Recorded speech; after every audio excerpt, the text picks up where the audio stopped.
नमस्कार, मैं भावेश सर हिंदी लेखन की गलतियां भाग 3 लेकर आपके सामने उपस्थित हूँ। मैंने देखा ज़्यादातर विद्यार्थी क्योंकि, ताकि, चूँकि, बल्कि ये शब्द गलत लिखते हैं। इसमें जो की हैं वो हमेशा ह्रस्व लिखी जानी चाहिए। क्योंकि करेला मुझे पसंद नहीं क्योंकि वह कड़वा होता है। ताकि मैं अयोध्या गया ताकि श्री राम मंदिर देख सकूं। चूँकि मुझे देर हुई इसलिए मैं घर चला गया। बल्कि महान लोग दूसरों के बनाए रास्ते पर नहीं चलते बल्कि अपना रास्ता खुद बनाते हैं। अब आपके समझ में आ गया होगा कि ये सारे शब्द किस प्रकार लिखे जाने चाहिए। अब हम कुछ और शब्द देखते हैं। सूर ह्रस्व जो होता है, पहला ऊ, उसका मतलब हो जाता है स्वर या आवाज़। सूर का मतलब है स्वर या आवाज़। मेरे कानों पर गाने के मधुर सूर पड़े। सूर जो दीर्घ है, ऊ दूसरा उकारांत, आप लोग ऊ जो लिखते हो ना स्वर, उसमें ऊ दीर्घ जो है सूर, उसका मतलब अंधा हो जाता है। तो सूरदास बहुत अच्छा गाते थे। अब सूरदास ये अंधे थे, इसके बावजूद भी उन्होंने बहुत अच्छी रचनाएं की हैं। वह श्री कृष्ण के भक्त थे, उन्होंने उनकी बहुत सारी रचनाएं की हैं। तो यहाँ ऊ और दीर्घ ऊ स्वर जो है लिखने से अर्थ किस प्रकार बदल जाता है वह आपके समझ में आ गया होगा। और कुछ उदाहरण देखते हैं। हिंदी में भूख, मुझे भूख लगी है। भीख, वह भीख मांग रहा था। तो हिंदी में क और ख लिखते समय विद्यार्थी अक्सर गलतियां करते हैं। यहाँ हमेशा ख लिखना है, जो मराठी में, कोंकणी में क लिखा जाता है, लेकिन हिंदी में वह ख, भूख, भीख, भिखारी, ख लिखना जरूरी है। तो यहाँ आपको ध्यान देना है। और कुछ शब्द देखते हैं। हाथ, यहाँ अक्सर मराठी कोंकणी के विद्यार्थी जो हैं वो हिंदी लिखते समय हाथ थ जो हैं वो लिखते समय गलती करते हैं। गलती की वजह होती है मराठी कोंकणी की लेखन की उनका जो ढंग जो होता है, या हिंदी मराठी जो है वो अलग प्रकार से लिखी जाती हैं, ये समझना ज़रूरी है। तो मराठी कोंकणी में ज़्यादातर त का इस्तेमाल होता है, ज़्यादातर मतलब हमेशा हाथ लिखते हैं, लेकिन हिंदी में हाथ लिखना ज़रूरी है। जैसे हाथी, थ आ जाएगा। इसलिए गलती होती है। तो गलती की वजह से उसे संपत्ति से हाथ धोना पड़ा। अब यहाँ हम लोग वैसे ही शब्द देखते हैं, साथ। हाँ, लेकिन यहाँ उसके अलग अलग अर्थ हैं। 7 का मतलब इंग्लिश में 7 नंबर जो है वह उसका मतलब है 7। तो 7 लड़कों ने मिलकर कार्यक्रम की तैयारी की। और साथ, जब हम थ लिखते हैं अर्थ बदलता है, वह माँ के साथ बाजार जा रहा था। सीधी सादी गलती होती है, लेकिन उसका अर्थ ही बदल जाता है। इसलिए यहाँ सावधानी से ये अक्षर लिखते समय ध्यान देना ज़रूरी है। अब हम अगला शब्द देखते हैं। शाम। ये दिखने के लिए बहुत आसान शब्द ऐसा लगता है, लेकिन श य को जोड़कर जब वो शब्द लिखा जाता है शाम, तो उसका मतलब होता है काला, ब्लैक। शाम वर्ण में भी सुंदरता होती है।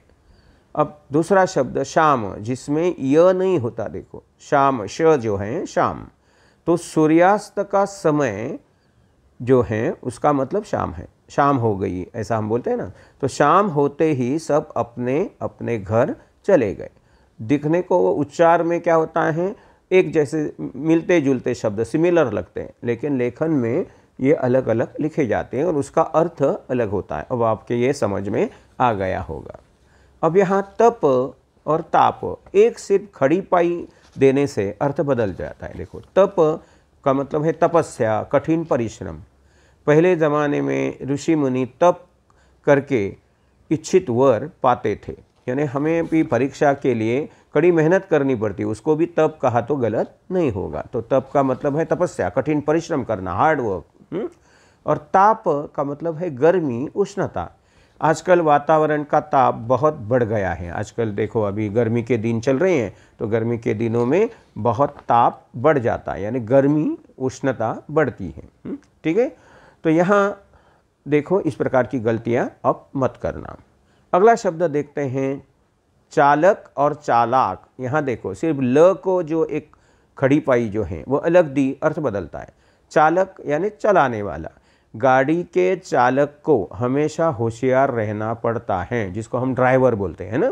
तो चालक का मतलब है ड्राइवर, और चालाक यानी चतुर, जो बहुत होशियार है ना। तो रमेश बहुत चालाक लड़का है।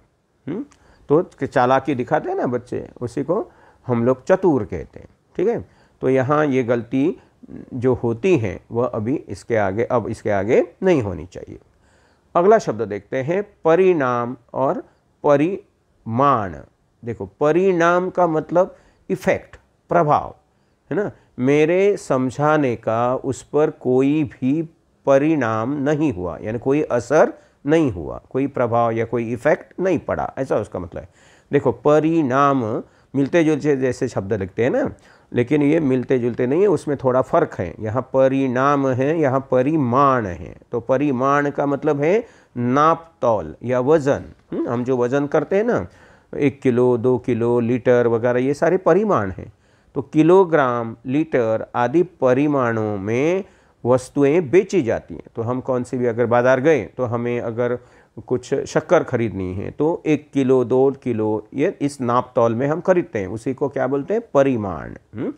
ठीक है, अगले शब्द देखते हैं, बलि और बलि। यहाँ भी देखो ह्रस्व दीर्घ ई जो होती है, पहली ई बलि यानी ह्रस्व, दूसरी ई बलि दीर्घ, अर्थ बदलता है। देखो बलि का मतलब क्या है, भगवान को भोग चढ़ाना, बलिदान है। जैसे देखो कुछ लोग अपने फायदे के लिए प्राणियों की बलि चढ़ाते हैं ना। तो भोंदू लोग अपने फायदे के लिए दूसरों का बलि देते हैं। ऐसे 2 अलग अलग उदाहरण मैंने यहाँ दिए हैं। तो बलि का मतलब क्या है, बलि चढ़ाना, बलि देना यानी उसको मारना, जान से मारना, उसी को बलि चढ़ाना कहते हैं। अब दूसरा बलि यानी शक्तिशाली, बलवान। जैसे हम लोग क्या बाहुबली बोलते हैं ना, वो बलि शक्तिशाली। तो बलि हमेशा दूसरों पर अधिकार जताते हैं, यानी जिसके पास शक्ति होती है ना, वह हमेशा दूसरों पर क्या करते हैं, अधिकार जताते हैं। जय बजरंग बली कहकर उसने वजन उठाया। तो इस प्रकार हम लोग देखते हैं कि बलि शब्द ह्रस्व लिखा तो अर्थ बदलता है, दीर्घ लिखा तो उसका अर्थ बिल्कुल विपरीत हो जाता है। इसलिए यहाँ उसका अर्थ समझकर लिखना जरूरी है। अब हम क्या करते हैं, दूसरा शब्द देखते हैं, नियत। नियत नी ह्रस्व जो है उसका अर्थ बदल जाता है। देखो नियत निश्चित, वह नियत समय पर पाठशाला यानी स्कूल पहुंच गया। और नी दीर्घ जो है, नियत इच्छा इरादा, पैसा देखकर उसकी नियत बिगड़ गई। यहाँ ई ह्रस्व और ई दीर्घ जो लिखने के बाद अर्थ बदल जाता है, इसलिए अर्थ समझकर लिखना ज़रूरी है। तो अब आपके समझ में आ गया होगा कि बहुत सारे शब्द लिखते समय जो गलतियां होती हैं उसको ठीक करने के लिए उसका अर्थ समझकर सावधानी से लिखना बहुत ज़रूरी है। तो आज हमने क्योंकि, ताकि, चूंकि, बल्कि, सूर सूर, भूख भीख, हाथ हाथ, सात साथ, शाम शाम, परिमाण परिणाम, बलि बलि, नियत नियत, तप ताप, चालक चालाक, इस प्रकार के शब्द देखे। आज हम यहाँ ठहरते हैं, अगली बार मैं और कुछ शब्द लेकर आपके सामने उपस्थित हो जाऊंगा। हिंदी लेखन की गलतियाँ भाग 1 और भाग 2 अगर आपने नहीं देखा है तो वह भी ज़रूर देखिएगा। लिंक डिस्क्रिप्शन बॉक्स में दे रहा हूँ। यह वीडियो तुम्हें अच्छा लगा तो उसे लाइक करो, शेयर करो, और अगर अभी तक आपने चैनल को सब्सक्राइब नहीं किया है तो ज़रूर सब्सक्राइब करिएगा। धन्यवाद।